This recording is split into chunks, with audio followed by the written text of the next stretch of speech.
Gente, eu estava encantado aqui que no meio do louvor, a Lolo começou a dançar ali. E aquilo me deu uma alegria assim, tão profunda, de ver uma sinceridade no coração, assim, dançando diante de Deus, se alegrando diante de Deus. A gente aprende muito com as nossas crianças. E assim, essa alegria de estarmos reunidos aqui para ouvir a palavra de Deus. Nós estamos numa série chamada 5 Passos para Destruir Sua Vida. E mais uma vez eu quero te lembrar, você que nos visita nessa manhã, você que está ao vivo no Facebook, eu quero te lembrar que esse tema, obviamente, está carregado de sarcasmo, cheio de ironia. Em nenhum momento a gente está aqui querendo que você destrua a sua vida, ok? Mas nós estamos olhando para passos extremamente maléficos que podem realmente destruir as nossas vidas. Então é muito importante que a gente consiga identificar os perigos. E é por isso que essa série trabalha, digamos, numa psicologia reversa, né, nos aspectos negativos, para que tragam importantes lições, para que a gente nunca se desvie. Então, 5 passos para destruir a sua vida é o tema da primeira série de 2022. E, como eu disse, obviamente, ninguém aqui acorda pensando, hoje eu quero destruir a minha vida. Ninguém acorda e fala assim, meu casamento está tão tranquilo que para dar emoção eu vou fazer uma bobagem aqui para acabar com ele. Ninguém pensa nisso, né? Essa foi a primeira reflexão. Todas as reflexões você encontra no YouTube, você pode acompanhar lá. A primeira reflexão foi como arruinar o seu casamento. Né, que maneiras que você pode destruir o seu casamento, tomar cuidado com algumas falhas, com alguns erros. Semana passada a gente conversou como se afastar de Deus, né, como é fácil a gente se afastar de Deus, e hoje a gente continua a nossa reflexão, e ninguém pensa, né, minha vida está bem com Deus, então eu vou fazer de tudo para destruir. Da mesma forma, eu não conheço ninguém que diga a seguinte frase, bom, olha, eu vou começar a tomar álcool, tomar bebidas fortes com o propósito de me tornar alcoólatra e deixar que isso domine a minha vida, que destrua a minha família, que me torne uma pessoa agressiva, que eu perca meu casamento, que eu perca o meu emprego, que eu perca a hora, que eu vá morar na rua. Ninguém diz isso. Ninguém diz, olha só, eu vou começar a fumar um Marlboro aqui, mas a minha ideia é fumar 2 maços de cigarro por dia. Ninguém diz isso. Lembrando que 2 maços de cigarro por dia segundo as estatísticas, representa 60% dos fumantes da grande São Paulo. 2 maços de cigarro por dia. Ninguém pensa, eu quero adquirir câncer de pulmão, por isso eu vou fumar 2 maços por dia. Nossa, que legal, vou morrer com 60 anos, eu nem quero ver os meus netos. Ninguém diz isso. Ninguém também diz, eu tenho um plano. Sabe o que eu vou fazer? Eu vou apostar. Eu vou apostar em jogos, eu vou apostar em Mega Sena, eu vou apostar no Brasileirão, agora tem mais e mais, né, apostas esportivas. Ninguém vai apostar na bolsa, sabe? Parece cocaína, mas você já ouviu falar em day trade? Quem aqui já ouviu falar em day trade? Olha, bastante pessoas já falaram em day trade, né? Você acorda, eu vou explicar, você acorda segunda-feira, 5 da manhã, aí você vai para a academia, você volta para casa, você toma um shake de clorofila, água de coco, liga o computador, porque antes das 9 você tem que estar preparado para analisar o dólar na bolsa que abre às 9 horas. Você é um day trader. Você coloca o seu óculos, você coloca o seu chapéu e ali você tem a certeza de que você vai ganhar R$10.000 em 5 minutos. Né? Emprestando, né? O day trade é uma forma de você fazer uma aposta e trabalhar com um certo empréstimo e perceber a movimentação. Então você movimenta, rapidamente empresta e você acaba se tornando parte dos 97% de pessoas que têm prejuízos de mais de R$100.000. 97% de pessoas tem prejuízo de mais de R$100.000 nesse day trade. Né? Infelizmente eu conheço amigos, infelizmente eu conheço assim, pessoas até bem formadas. Eu conheço um amigo que trabalhou a vida toda no banco, inteligentíssimo, e ele foi, assim, digamos assim, fisgado por um coach de day trade, que falou para ele, cara, você trabalhou 10 anos no banco, então você tem muito mais facilidade, né? Esse meu amigo está devendo mais de R$500 mil. Então, as dívidas alcançam em 10 minutos 1 milhão. Né? Vícios, transtornos, compulsões, obsessões. Ninguém planeja isso. Ninguém fala, eu quero ter uma compulsão. Ninguém quer ter um transtorno. Mas existem muitas pessoas aprisionadas nos mais diversos vícios. Hoje a gente vai refletir sobre vícios. O tema da nossa reflexão é como sucumbir a um vício. Como ceder, como cair, como ser pego num vício. O que acontece com as pessoas que cedem? O que acontece com as pessoas que caem e que são destruídas por vícios? E eu quero te convidar a você abrir a sua Bíblia num versículo-chave para a nossa reflexão de hoje. Se você é old school, você abre a sua Bíblia ali. Se você já é um pouco moderno, tem a Bíblia instalada no seu celular, você pode acessar o seu celular com o aplicativo da Bíblia, mas de qualquer forma o texto está projetado aqui. 1 Coríntios capítulo 6, verso 12. Diz o seguinte: tudo me é permitido, mas nem tudo convém. Tudo me é permitido, mas eu não deixarei que nada me domine. Interessante é que esse verso está na primeira pessoa, né? Uma reflexão para mim, para você. E eu acho que a gente pode dizer isso juntos. Vamos lá? 1, 2, 3 e... Tudo me é permitido, mas nem tudo convém. Tudo me é permitido, mas eu não deixarei que nada me domine. Vamos orar? Pai de amor, nós estamos diante da Tua palavra, dependemos totalmente do Senhor, do Teu Santo Espírito, para falar aos nossos corações por meio da Tua palavra. Molda, transforma, em nome de Cristo Jesus que nós oramos. Amém. Tudo me é permitido. Há uma liberdade total, que aí segue por uma conjunção adversativa, né? Mas, nem tudo convém. Tudo é livre, mas você precisa estabelecer margens. Esse é o recado. Ok, você tem liberdade, mas é bom o estabelecimento de margens. Tudo me é permitido, tudo eu posso fazer, só que a liberdade baseada nos meus desejos, baseada no meu coração corrompido, vai me conduzir à destruição. Vai me levar a uma escravidão que vai me dominar. Então, a linha definidora entre um hábito e um vício é o que, segundo a palavra de Deus? A perda do controle. Hábito é hábito. Você tem controle sobre hábitos. Ainda que eles sejam hábitos corriqueiros. Você se levanta todo dia de manhã e escova os seus dentes. Ok, é um hábito, tornou-se um hábito, mas você controla esse hábito. É diferente do vício. O vício você não consegue controlar, o vício você não consegue parar, porque você se tornou escravo de algo que está te dominando. Então, sem controle, ok? Sem liberdade. Se não há controle, não há liberdade. É o que o psiquiatra Takis Cordaz, coordenador do programa de transtornos alimentares da nossa Universidade de São Paulo, a USP, trabalha também no Instituto de Psiquiatria, ele diz o seguinte: toda e qualquer dependência representa uma perda de liberdade de escolha.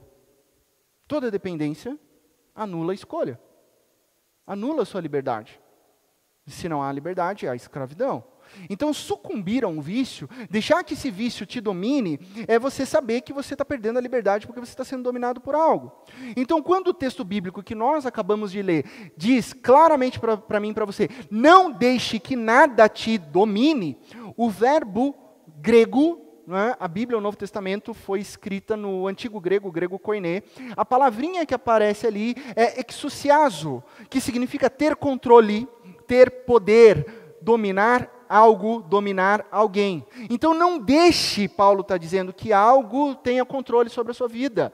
Paulo está trazendo, o apóstolo Paulo que escreveu 1 Coríntios, está trazendo um importante alerta para mim e para você. Não deixe que nada controle a sua vida. Não deixe que alguém, não deixe que algo, não deixe que uma coisa determine, tenha poder para definir o que você vai fazer ou deixar de fazer. Para definir, inclusive, muitas vezes a sua existência, a sua identidade. Não deixe que nada faça isso, porque isso vai te escravizar. E é exatamente isso que o vício faz. Ele te domina. Existe um detalhe interessante na questão do vício, é que você consegue muitas vezes, e esse é um grande passo, tá? É um grande passo para você ser liberto do vício, mas ainda assim você não está completamente liberto. É você ter a capacidade intelectual de saber que aquilo não te faz bem. Então você até sabe intelectualmente que você não deveria estar fazendo algo, que você não deveria estar pensando algo, que você não deveria estar consumindo algo, mas você acaba fazendo, porque você já está numa situação de dominação. Eu vou te dar alguns exemplos, para a gente deixar isso mais claro, mais objetivo, mais palpável. Compulsão alimentar. Você sabe o que deve comer. Você sabe o quanto comer. Você sabe o que presta. Você sabe o que não presta. Você sabe que tem coisas que vão fazer mal. Mas o que acontece? Você come 2 caixas de amandita em 30 minutos. Você sabe que aquilo é só açúcar. Mas é amandita. É uma caixa de bombom. Ai, não posso ver um bombom. Gente, tem uma briga lá em casa. Abrir meu coração aqui para vocês, confessar para vocês. Né? Minha esposa é uma formiguinha. Né? Cadê a digníssima esposa? Esposa? Aqui, esposa. É uma formiguinha. Só que ela tem controle. E eu sou um formigão sem controle. Então eu não posso ver chocolate. Daí ela fica brava, ela fala assim, eu abri um soufflé, comi 2 quadradinhos e o soufflé não está mais lá, né? Aí você tem que vasculhar, às vezes você encontra no meio do alface um bombom. Eu falo, ei galera, que isso, está escondendo aqui, né? O quê? Me falta às vezes controle. Eu sei que faz mal, mas eu preciso parar. Eu preciso parar. Né? Outro transtorno, por exemplo, que acontece e acomete muito, aumentou na pandemia, é a oneomania. O que é oneomania? Vamos traduzir? Transtorno dos compradores compulsivos. Aumentou muito na pandemia. Então você sabe intelectualmente que você não tem dinheiro suficiente, ok? Você sabe que intelectualmente, aqui mentalmente, que assim comprar aquilo não é necessário, que você não pode estourar o limite do cartão, mas ainda assim você gasta mais do que você recebe. Ainda assim você entra num cheque especial. Ainda assim você faz empréstimos para comprar coisas que você não precisa. Ai, eu fui no shopping, ai, eu troquei de carro, e você acabou fazendo, você comprou. Houve um transtorno, uma compulsão. Dia 4 de outubro de 2021. Vou refrescar sua memória. 4 de outubro de 2021. 3 bilhões, até eu olhei aqui e falei, bilhões de usuários do Facebook. 2 bilhões do perfil de WhatsApp. E 1,3 bilhões de perfis do Instagram ficaram num apagão de 7 horas. Alguém lembra disso? 4 de outubro? Ah, quem lembra é porque sentiu. Eu adoro essa pergunta, né? Eu sou mesmo que você. Sentiu então? Sentiu. Mas o que é 7 horinhas sem uma rede social? O que é 7 horinhas sem um WhatsApp? Está tudo bem. Não está tudo bem para quem tem uma dependência tecnológica. Meu Deus, o meu perfil, e agora eu vou perder tudo. E aí, eu tenho que... O WhatsApp não está funcionando, e corre lá para o Twitter para saber se alguém no Twitter comentou que caiu em casa ou caiu na casa de todo mundo.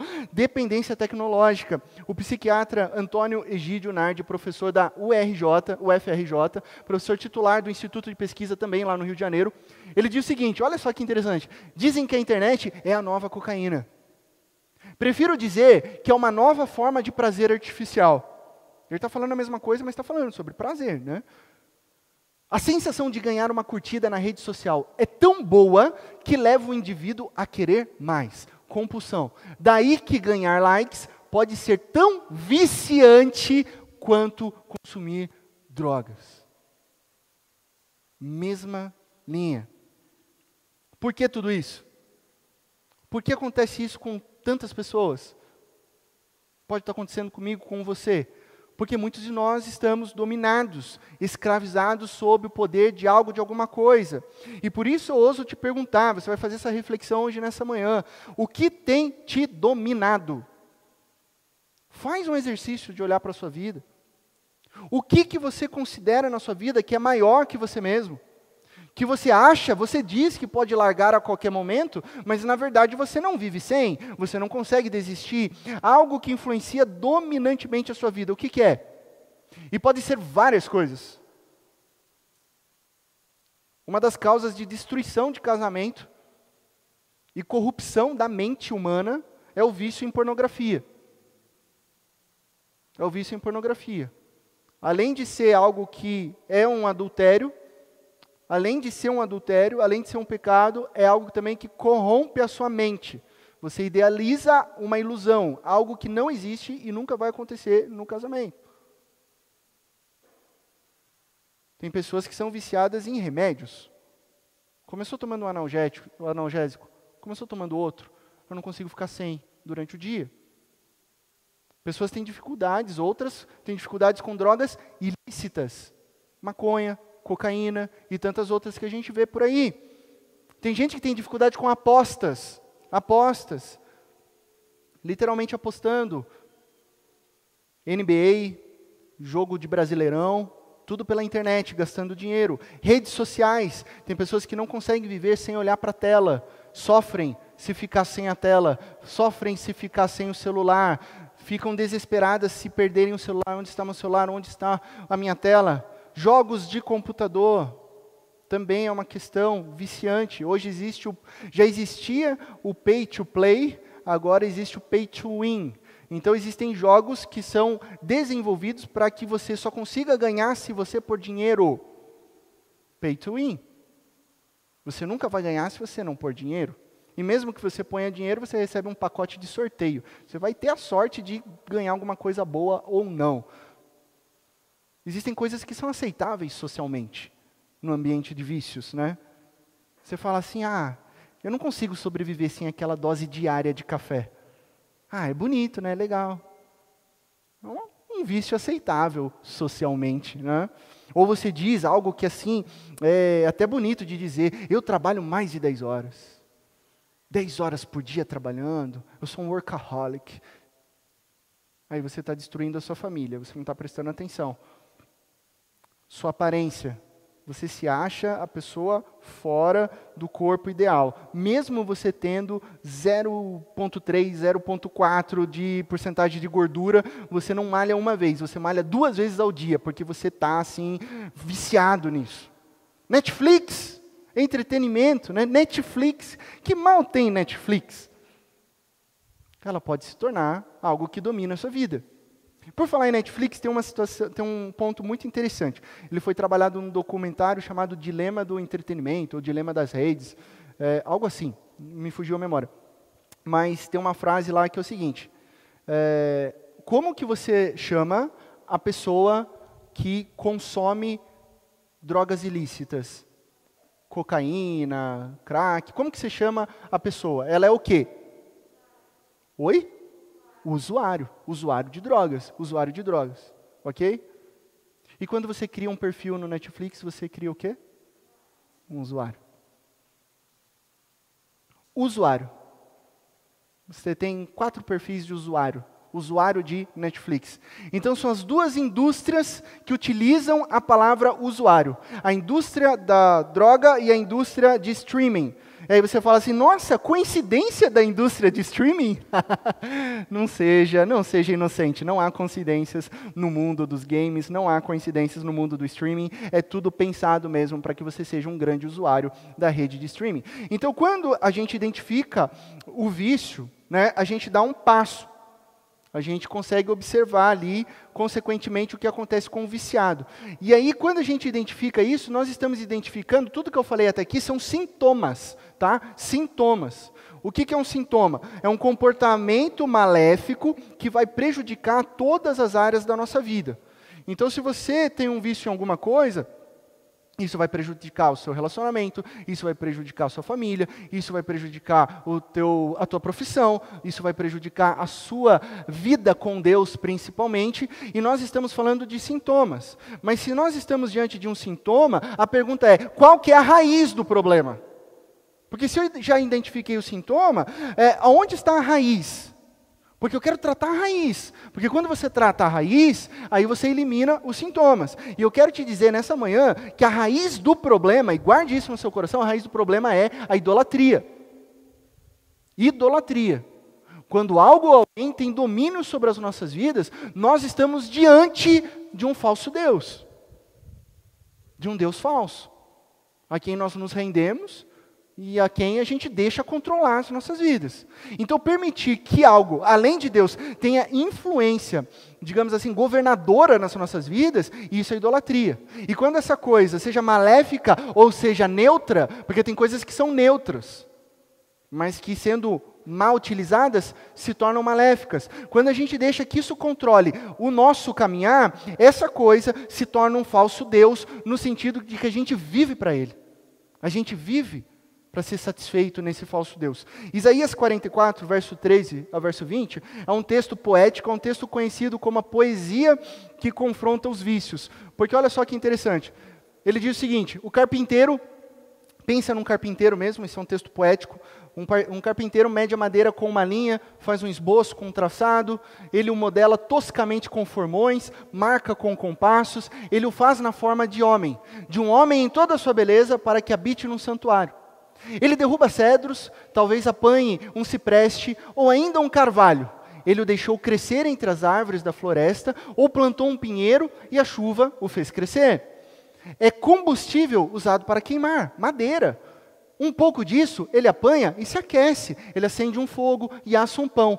Mas também, com esse objeto neutro, ele acaba modelando um falso Deus, que ele adora, faz uma imagem e se curva diante dela. Metade da madeira ele queima no fogo, sobre ela ele prepara a sua refeição, assa a carne e come sua porção. Ele também se aquece e diz, estou aquecido, estou vendo o fogo.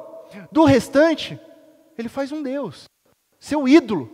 Inclina-se diante desse Deus e o adora. Ora ele diz, salva-me, tu és o meu Deus. Olha a loucura, ele usou a mesma madeira para queimar, fazer fogo, ele usou a mesma madeira para cozinhar, agora com essa mesma madeira ele diz, salva-me, oh meu Deus. Eles nada sabem, nada entendem, seus olhos estão tapados, não conseguem ver, as suas mentes estão fechadas, prisão, dominação, não conseguem entender. Ninguém para pensar, ninguém tem o conhecimento ou entendimento para dizer, metade dela usei como combustível, até mesmo assei pão sobre as suas brasas, assei carne, comi, fiz um churrasquinho, faria algo eu repugnante com o que sobrou? Iria eu ajoelhar-me diante de um pedaço de madeira? Ele se alimenta de cinzas, um coração iludido o desvia, ele é incapaz de salvar a si mesmo ou de dizer, essa coisa na minha mão direita não é uma mentira. Olha a profundidade disso. Ele não consegue perceber. Esse celular na minha mão, que controla a minha vida, não é uma mentira. Não consegue perceber. Doido isso, né? Às vezes a gente faz igualzinho. A gente vai idolatrando coisas que prometem algo para mim e para você e que não são reais. Então a gente fica procurando em algo somente o que Deus pode fornecer. O que é idolatria? Idolatria é isso. Pode passar mais um. É o procurar em algo o que somente Deus pode fornecer. Você fica procurando em coisas. Comida não é ruim. Não é ruim. Mas você faz dela um Deus. Netflix não é ruim. Não estou aqui dizendo para você, cancela Netflix, não assista. Não. Não estou dizendo isso. Não é ruim. Só que se você só encontra satisfação na vida lá, aí tem um problema. E as pessoas fazem disso um Deus. Vou tomar um copo de cerveja. Não tem problema. A Bíblia diz para você não se embriagar. Mas não faça disso o seu Deus. Vinho, salve-me. Cerveja, salve-me. Porque essa semana foi terrível, foi um estresse, eu não aguento mais, eu não tenho paz. Tudo que eu preciso é de uma cerveja para me dar paz. Opa, tem algo errado. Deus é o autor da paz. Em Cristo você encontra a paz que excede todo entendimento. E aí você acha que aquele copo vai te dar paz. Não vai te dar paz. Não vai te dar paz. Você esquece que Jesus dá uma paz muito maior do que todas as coisas, que excede todo entendimento. Eu preciso gastar, eu preciso consumir, shopping, roupas, sapatos, um carro novo, enfim, vou gastar, porque é lá que eu me sinto feliz, é lá que eu sinto vida, eu estou vivo, eu estou gastando. Não, você esquece que é em Cristo Jesus que você tem vida. E vida plena e vida abundante, você está trocando, você está fazendo do consumo o seu Deus. Ah, mas eu preciso colocar uma foto assim, uma foto assado no Instagram, eu preciso mudar minha foto do perfil e ver quantas pessoas vão curtir e vou ficar monitorando ali. Né? Existe uma expressão agora, né? Não sei se você conhece, é biscoitar. Né? Você já ouviu falar isso nas redes sociais? Eu vou dar uma biscoitada. O que é vou dar uma biscoitada? Você vai colocar uma foto que chama atenção, com o intuito de você receber biscoitos, elogios, palmas. E aí você fica esperando. E se ninguém comentar, você fica triste. E se ninguém vê, você fica frustrado, você fica depressivo. E você fica esperando aplausos de pessoas que você nem conhece. De que você nem conhece. Sendo que o significado das nossas vidas está em Deus. É nele que nós vivemos, nele que nós existimos, nele que nós nos movemos. Então, idolatria é procurar em algo o que somente Deus pode fornecer. Então, eu vou te fazer uma pergunta sarcástica. Você quer se tornar um viciado? Você deseja ser um idólatra de carteirinha? Você quer ser escravo? Então eu vou te dar agora 5 dicas para você sucumbir a um vício e destruir a sua vida, ok? Agora eu vou ser bem irônico. Passo número 1, para você destruir a sua vida. Não admita que você tem um problema. Não admita. Você vai fazer o oposto de Jeremias capítulo 3, verso 13, que diz: reconheça o seu pecado. Você se rebelou contra o Senhor, o seu Deus, e ofereceu os seus favores a deuses estranhos. Negue a realidade. Não importa o que aconteça, não importa o que as pessoas dizem, negue a realidade. Você não tem um problema. Você nega. Negue que você tem um ídolo, negue que você é um viciado, negue que você não está sendo controlado. Se 20 pessoas que te amam, se os familiares chegarem perto de você e falar: ó, você tem um problema nessa área, olha, você precisa tomar um cuidado nisso, olha, eu amo você e preciso dizer essa coisa difícil, não acredite neles, acredite no seu coração, diga que todos eles estão errados e que você está certo, porque ao negar um problema, você vai sim destruir a sua vida. Passo número 2, para estragar tudo: satisfaça todos os desejos carnais. Gálatas capítulo 5, tudo que o seu corpo pedir, satisfaça. Isso aí, para cima. Vamos viver tudo que há para viver, vamos nos permitir. Baby, curtir a vida. Seu corpo quer, dê. Seu corpo pede, faça. Por isso digo, vivam pelo Espírito e de modo nenhum satisfarão os desejos da carne, pois a carne deseja o que é contrário ao Espírito, e o Espírito o que é contrário à carne. Eles estão em conflito um com o outro, de modo que vocês não fazem o que desejam. Então eu vou te dizer uma coisa muito importante aqui. Tem muito pregador nas mais diversas igrejas aí, que fala que depois que nós somos encontrados por Jesus, a vida se torna um mar de rosas. Errado. Agora eu estou falando a verdade, tá? Estou sendo bem sincero. Errado. Não caia nesse papo. Depois que nós somos encontrados por Jesus, a nossa vida entra numa guerra, num conflito, de sermos parecidos com Jesus versus o velho homem, ok? Há um conflito entre o meu desejo corrompido, quer fazer, versus uma vida guiada pelo Espírito Santo de Deus. E é claro que esse conflito não é fácil. Então, se você quer destruir a sua vida, se você quer se tornar um viciado, não brigue. Renda-se como uma criança mimada, que quer fazer tudo o que ela deseja. Seja um mimadão de Jesus, né? Seu corpo quer olhar para alguma coisa que não deve? Olhe. Seu corpo quer fumar algo? Fume. Seu corpo quer comer alguma coisa? Coma. Sua mente quer se alimentar de pornografia? Não bloqueie o seu computador. Viva a vida. Seu corpo quer trair o seu esposo ou sua esposa? Traia seu esposo, traia sua esposa. Satisfaça o momento. Pratique tudo isso e sabe o que vai acontecer? Você vai destruir a sua família. Você vai destruir a sua vida. Você vai destruir a sua espiritualidade. Então, satisfazer os desejos carnais é um caminho que você vai se distanciar de Deus. Passo 3.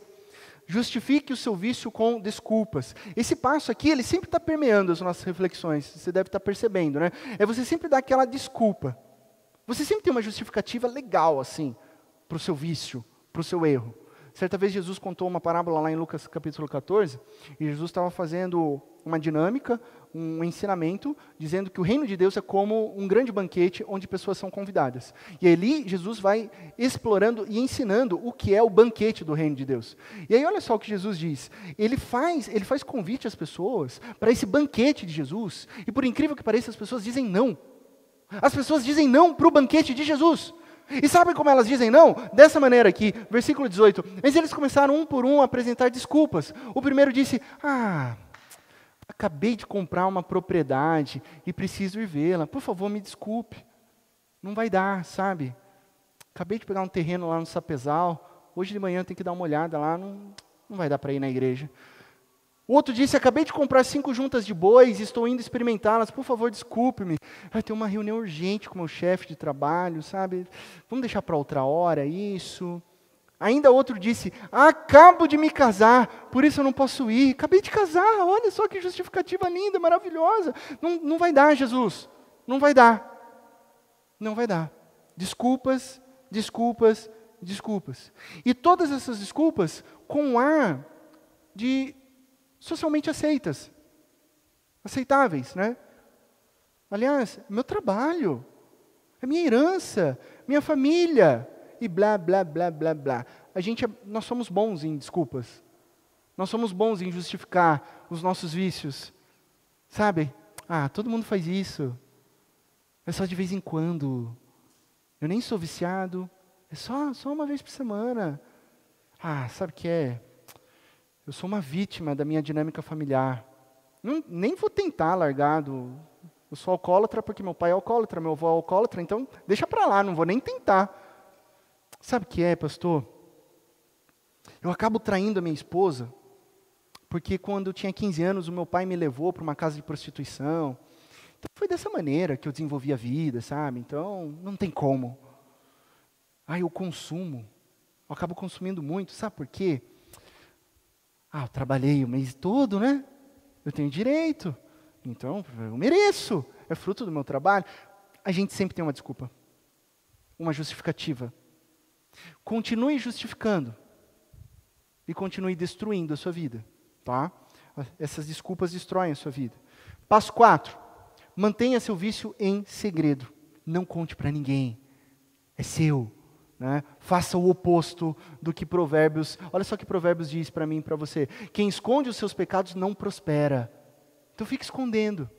Mas quem os confessa e os abandona, encontra misericórdia, mudança de vida, restauração, vida nova. Então faça o oposto, fique escondendo. Afinal, o pecado, ele cresce melhor no escuro. Não deixe que seu esposo descubra o que você faz. Não conte para os seus pais, não abra para ninguém. Se você contar para alguém que te ama, poxa, essa pessoa vai te confrontar. Então você vai ficar incomodado. Então esconda e acabe com a sua vida. Passo 5. Dependa do seu próprio poder. Esse é um clássico, né? Esqueça do poder de Deus. Confie só no seu coração. O seu coração é enganoso. Todo mundo que confia no seu próprio coração nunca se arrepende, né? Até parece. O que eu mais ouço é, pastor, eu segui meu coração e me arrebentei. A pessoa pergunta para mim, eu confiei no meu coração e deu errado. Eu falo, é claro. A gente não pode confiar no nosso coração é enganoso. A gente tem que confiar no dono do nosso coração, e não no nosso coração. Então, essa dica aqui faz com que você viva uma vida autônoma.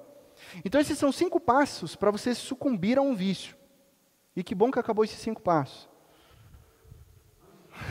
Que é difícil falar o oposto, sabe, do que a gente acredita.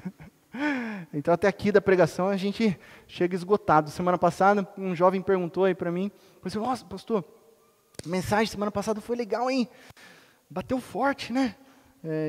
Falei assim, foi difícil, né? O pessoal, a juventude monta aquelas figurinhas do Instagram, sabe? Você recebe aquelas figurinhas? Aí, tinha uma figurinha que eu recebi que é de um lutador de MMA, ele estava todo inchado assim, olho inchado, boca cortada, assim. Aí embaixo uma frase assim, pregação foi benção, pastor. Né? Ele tá tudo assim, né? Aí eu falei assim, aí eu falei para esse jovem, é super difícil pregar, porque a gente está se mostrando 5 passos sarcásticos, né? De algo que nós sabemos que é prejudicial e de algo que acontece com muita gente. Então, é como se domingo a domingo, essa mensagem não é dura só para vocês, essa mensagem é dura para mim, porque ela tem que fazer sentido primeiro ao meu coração, senão eu não posso trazer aqui para vocês, mas é como se eu estivesse arranhando uma lousa negra assim com a unha, né? Todo domingo, assim, isso dói, isso machuca, isso está me mexendo comigo. Por isso que agora eu quero deixar de lado, né, todo o sarcasmo, e eu quero agora te dar a resposta bíblica, ok? a resposta bíblica para a gente não ter a nossa vida destruída por causa de vício algum. 2 Coríntios, capítulo 10, verso 3 e verso 5. Pois, embora vivamos como homens, significa que a gente tem desafios diários, lutas diárias, não lutamos segundo os padrões humanos. A gente não vai usar as mesmas armas, ok? As armas com as quais lutamos não são humanas. Ao contrário, são poderosas em Deus. Poderosas em Deus para destruir fortalezas. Destruímos argumentos e toda pretensão que se levanta contra o conhecimento de Deus. E levamos cativo todo pensamento para torná-lo obediente a Cristo Jesus. Não lutamos segundo os padrões humanos. As nossas armas são duas armas básicas: leitura da Bíblia e oração. Essas são as nossas armas. Armas que o texto bíblico diz que são poderosas em Deus para destruir todas as fortalezas. E essa expressão, poderosas em Deus, vem do grego dynatos, que é a mesma raiz de uma palavra conhecida nossa, dinamite. Dinamite vem de dynatos. Dynatos. Explosão. Bum. As armas poderosas em Deus explodem como dinamite toda fortaleza, toda prisão, todo castelo que te aprisiona, toda estrutura de crença que te faz escravos, ela é destruída pelo poder da palavra de Deus. Então, quando nós somos dominados por um vício, nós estamos presos numa ilusão, como disse o profeta Isaías. A gente não consegue enxergar, nós estamos presos numa mentira. Então as armas de Deus, a Bíblia e a oração, é poderosas para destruir, explodir essa prisão de mentiras. Tá, pastor, então como que a gente faz isso na prática? Eu quero que isso seja quebrado na minha vida, eu quero que isso seja quebrado na vida do meu marido, eu quero que isso seja quebrado na vida dos meus filhos. Quais passos a gente pode dar? E aí a gente vai pegar os argumentos anteriores e vamos pensar: destruímos argumentos e toda pretensão que se levanta contra o conhecimento de Deus e levamos cativo todo o pensamento, tornando obediente a Cristo Jesus. Então o primeiro passo é, sempre que o vício tentar negar que você tem um problema, você quer esconder, o primeiro passo é: admita, você tem um problema. Fala: sim, eu tenho. Sim, eu sou fraco. Sim, eu sou vulnerável. Por quê? Para que, quando você confesse a sua fraqueza, o poder de Cristo Jesus repouse sobre você, repouse sobre mim. Pois quando eu sou fraco, é que eu sou forte. Porque aí é o poder de Jesus atuando na minha vida e na sua vida. Então reconheça, admita, eu tenho um problema e Cristo Jesus vai moldar a minha vida. Substitua a mentira pela verdade. Todas as vezes que o seu corpo, a sua mente desejar as obras da carne, lá que Paulo condena em Gálatas 5, diga não. Levante-se e diga: não, eu fui crucificado com Cristo, assim já não sou eu quem vive, mas, segundo Gálatas capítulo 2, verso 20, Cristo Jesus vive em mim. É Cristo que vive em mim. A gente vai vacilar, a gente vai errar, claro que vamos, mas é Cristo Jesus que vive em nós. Nós vamos nos levantar e nos tornar cada vez mais parecidos com Cristo Jesus, sempre lutando para viver como Cristo viveu. Sempre que surgir a tentação das desculpas e justificativas para o seu vício, sabe? Aquela culpa, vergonha, tentando te aprisionar mais e mais, dizendo que você nunca vai mudar, dizendo que você não vai conseguir, dizendo que é melhor você guardar um segredo e você continuar justificando. Lembre-se de Filipenses capítulo 4, verso 13. Tudo posso naquele que me fortalece. Você pode sim vencer o seu vício no poder de Cristo Jesus, naquele que te fortalece. Não há nada impossível para Cristo Jesus. Não tem vício que não possa ser curado pelo poder de Cristo Jesus. Então pare de justificar, pare de dar desculpas. Se você luta guardando um segredo, e você está vendo isso destruir a tua família, está vendo isso destruir o teu trabalho, está vendo isso destruir o teu casamento, para de guardar segredo. Confesse o seu pecado diante de alguém maduro, cristão, que possa orar com e por você. Tiago, capítulo 5, verso 16, diz: confessem os seus pecados uns aos outros e orem uns pelos outros para o quê? Para vocês serem curados. curados, quando a gente confessa, quando a gente compartilha, quando eu sei que você está orando por mim, quando você sabe que eu estou orando por você, há cura, a ministração da cura nas nossas vidas, porque a oração de um justo é poderosa, ela é eficaz. Viva na dependência do poder de Cristo Jesus. Lembre-se a cada dia, a cada manhã, né? Quem passa por situação de luta contra o vício, sabe que precisa diariamente da graça de Jesus. Não é um pacote assim que vai resolver hoje na sua vida, não, é dia a dia. Então a primeira coisa que você faz ao despertar, ao acordar, é olhar no espelho, olhar para você e dizer: a graça de Cristo Jesus é suficiente para mim. E a cada manhã a misericórdia é renovada, a cada manhã o amor leal de Deus nos persegue, a cada manhã a graça de Jesus é suficiente. Então você para de tentar encontrar sentido na vida, nas coisas, nas pessoas, em posses, em vícios e entretenimento, e aí você começa a compreender que a cada dia você é amado e amada por Deus, e que Deus derrama a graça restauradora, a graça que fortalece na minha vida e na sua vida, e que é tudo o que você precisa. O amor de Deus, a bondade, a misericórdia te libertam para viver verdadeiramente livre. E qual que é o caminho da liberdade? O caminho é leve, o caminho é gracioso. Jesus diz: eu não vou colocar nada pesado sobre vocês. É leve. Tirei um peso das costas. Sim, porque Cristo Jesus está carregando por mim e por você. Ele diz: caminhem comigo, aprendam comigo. Tudo o que você está procurando, tudo o que nós necessitamos, o buraco existencial no meu coração e no seu coração, só é preenchido por Cristo Jesus, que viveu por mim, que viveu por você, morreu por nós na cruz e ressuscitou. Eu quero terminar com, ali está lições, mas é uma lição prática para a vida. A gente vai chamar de princípio de Davi. Lembra da história? Davi e Golias? Davi, 14 anos, no máximo 14 anos, 13, 14 anos, pastor de ovelhas, o menor dos irmãos. O pai dele mal contava ele, falou assim: tem um caçulinho ali, tem um rapazinho ali, chamado Davi, e que vai enfrentar um gigante filisteu de mais de 2 metros, o qual todo o povo de Israel tinha medo. E você conhece a história, você sabe que Davi derrota Golias. E todos diziam, inclusive o rei da época, o rei Saul, falou assim: cara, Davi, você não consegue nem sustentar uma armadura. E todos olhavam para Davi e falavam: você é pequeno demais para vencer. Davi, você é pequeno demais para vencer. Davi, você é muito pequeno, você não vai vencer.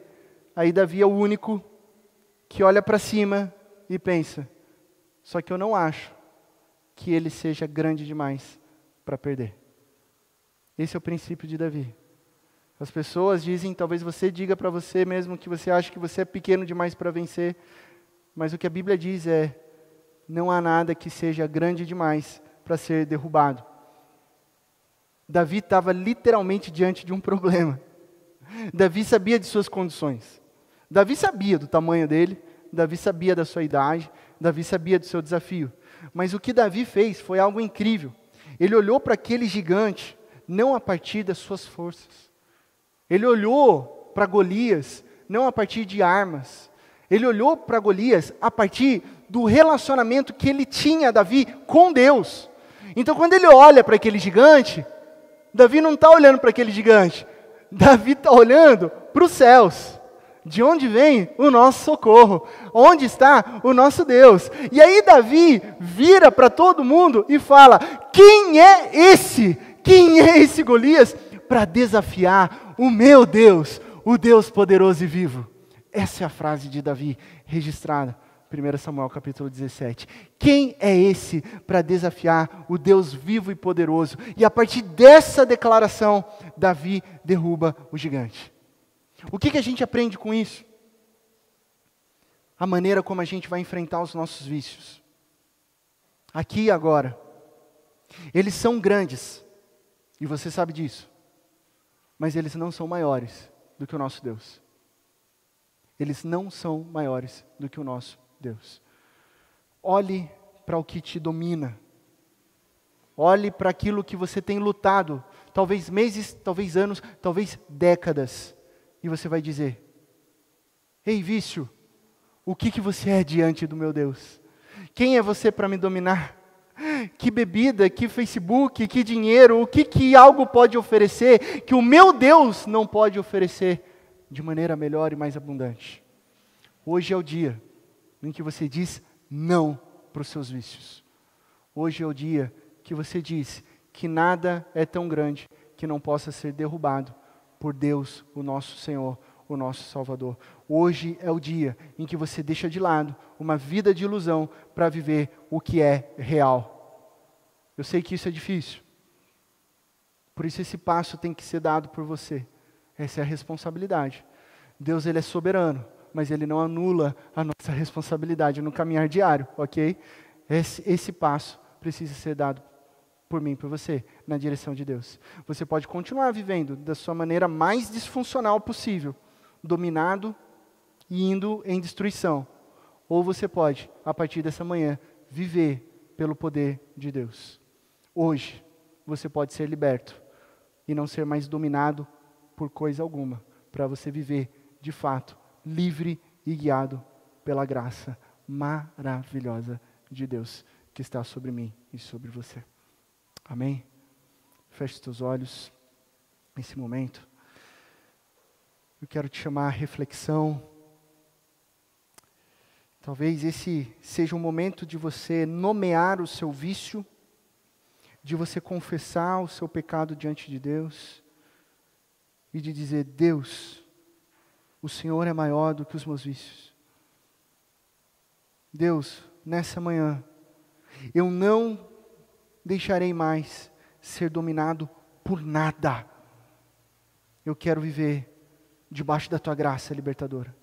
Vem, liberta-me, guia, transforma. Você não é um viciado, você não é uma viciada. Você é um filho, uma filha amado e amada por Deus. Hoje, liberto pelo sangue e pelo poder de Cristo Jesus. Pai de amor, nós estamos aqui diante da tua presença, Deus. Ó Deus, só teu Santo Espírito sabe o quanto pessoas têm desafios diários contra vícios. O quanto essa mensagem ela é poderosa para moldar os nossos corações aqui nessa manhã. Eu peço, Deus, que hoje haja transformação de vida para a honra e glória do teu nome. Que a partir dessa manhã, nós sabemos que vidas foram transformadas aqui, para a honra e glória do seu nome. Que Cristo Jesus veio para trazer libertação. Que Cristo Jesus é o nosso resgate. Ele é a resposta do Senhor. Obrigado porque nós não somos mais escravos, nós não somos mais distantes, nós não somos mais servos, nós somos amigos, nós somos filhos, nós somos filhas. Nós estamos dentro de um relacionamento amoroso. Porque Cristo Jesus nos liberta. Cristo Jesus nos purifica. Ó Deus, aqui existem pessoas nesse momento agora confessando os seus pecados, confessando as suas lutas diante de vícios os mais dolorosos e difíceis. E aqui nós declaramos que nós cremos na Tua Palavra, que diz que nós, quando confessamos os nossos pecados, o Senhor é fiel e justo para nos perdoar e nos purificar de toda injustiça. Obrigado, Jesus, pelo Teu sangue derramado na cruz que nos purifica, nos lava, nos faz mais alvos do que a neve. Obrigado porque agora a Tua graça restauradora tem sido derramada em pessoas aqui nesse momento, que estão sentindo o poder do Teu Santo Espírito, que se rendem ao senhorio de Cristo Jesus. Se você nessa manhã foi encontrado pelo amor de Cristo Jesus, eu te convido a estar comigo nessa oração. Pai de amor, eu reconheço que o Senhor é real, que o Senhor me ama, que o Senhor fez todas as coisas de maneira perfeita e que nós estragamos tudo. Nós decidimos viver uma vida autônoma do Senhor, mas ainda assim, por tamanha misericórdia, tamanha justiça, tamanha graça, o Senhor enviou seu Filho para morrer no nosso lugar. Teu Filho morreu e ressuscitou no terceiro dia. E hoje nós aceitamos o governo e o senhorio dele sobre nós. Obrigado porque o Senhor me chamou nessa manhã, obrigado porque o Senhor tem chamado pessoas aqui nessa manhã. para uma vida nova, onde a partir de hoje, eu sou nova criatura. Em Cristo Jesus, essa é a minha oração. Amém, amém, amém.